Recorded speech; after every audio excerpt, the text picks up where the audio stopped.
काला बंदर। यह कहानी है लक्ष्मण नगर की, जो एक छोटा सा गांव था। सब कुछ सामान्य चल रहा था जब तक कि काला बंदर नाम का भयावह किस्सा गांव में नहीं फैल गया।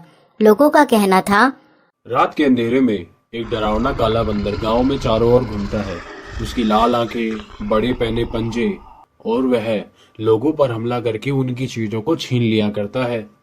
धीरे धीरे काले बंदर की कहानियां इतनी बढ़ गई कि गांव का माहौल डरावना हो गया। लोग शाम ढलने के बाद घर से बाहर निकलने से कतराने लगे। कुछ लोगों का कहना था, हमने खुद काले बंदर को देखा है, जबकि कुछ इसे सिर्फ एक अफवाह मानते थे।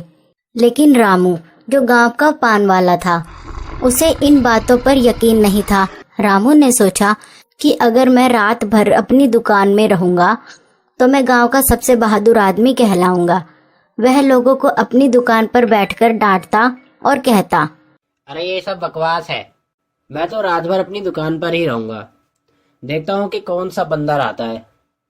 रामू ने गांव वालों को यह चुनौती दे दी थी कि वह उस रात अपनी दुकान के बाहर ही रहेगा। उसने सोचा कि अगर वह ऐसा करेगा तो गांव वाले उसकी हिम्मत की तारीफ करेंगे। रात गहराई, सन्नाटा छा गया, ठंडी हवा चल रही थी और आसमान में तारे टिमटिमा रहे थे।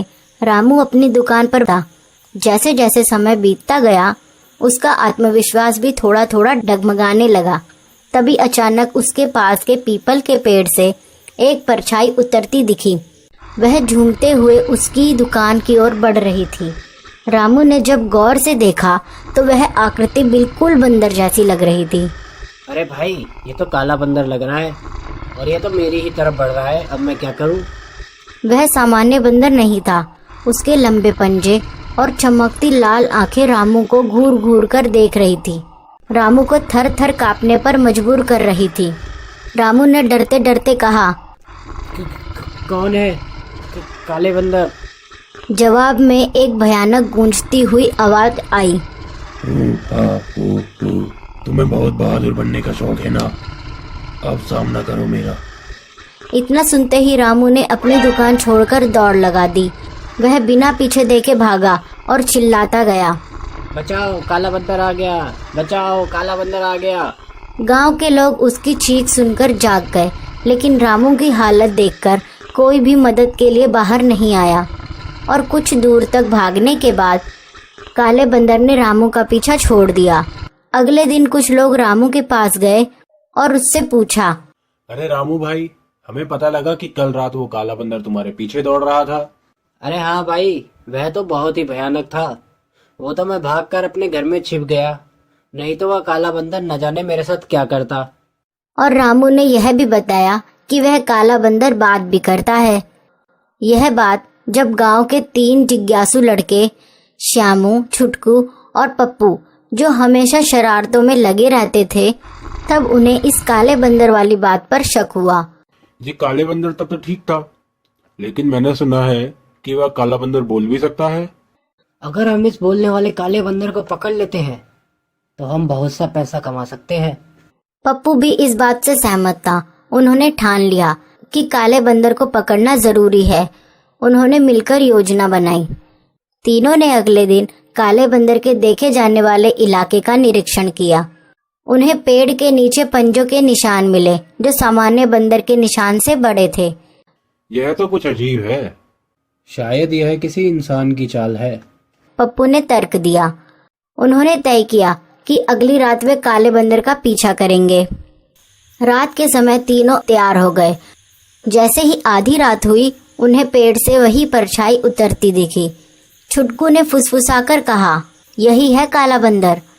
तीनों ने धीरे धीरे उसका पीछा करना शुरू किया। वह आकृति गांव की गलियों से गुजर रही थी।